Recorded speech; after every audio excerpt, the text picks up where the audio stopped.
Saya telah bincang sendiri dengan Ketua Polis Negara, sampaikan juga kepada Menteri Dalam Negeri supaya hal ini diteliti, supaya hubungan kita dengan Indonesia kekal baik. AKSI brutal polisi Malaysia membuat Kementerian Luar Negeri RI mengirim nota protes sebab korban dirawat di RS Idris Shah Serdang sejak 24 Januari itu meninggal karena terkena tembakan di ginjal.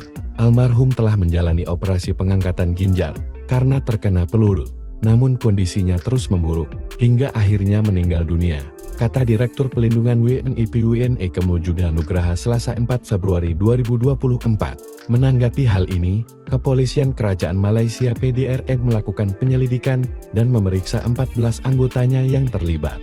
Kepala Polisi Selangor, Datuk Hussein Omar Han, menyatakan bahwa akan ada pemanggilan lebih lanjut untuk interogasi mendalam dan mereka sudah dirumahkan alias dibebas tugaskan.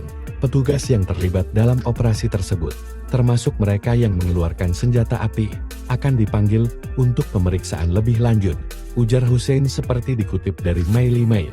Perdana Menteri Malaysia, Anwar Ibrahim mengatakan, insiden ini dilihat dari sudut pandang berbeda oleh kedua negara. Media lokal di Malaysia mengaitkannya dengan sindikat penyelundupan ilegal.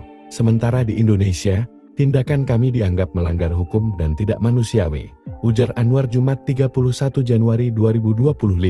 Selain berjanji akan transparan dan bertindak adil terhadap anggota polisi Malaysia, ia juga meminta Indonesia bekerja sama menangani permasalahan perbatasan, termasuk penyelundupan barang ilegal dan perdagangan manusia. PM Anwar Ibrahim juga menanggapi pernyataan Presiden Indonesia, Prabowo Subianto, yang meminta investigasi dilakukan secara transparan. Indonesia adalah teman kami, dan saya jamin penyelidikan ini akan transparan dan menyeluruh, tidak akan ada yang ditutup-tutupi, jelasnya.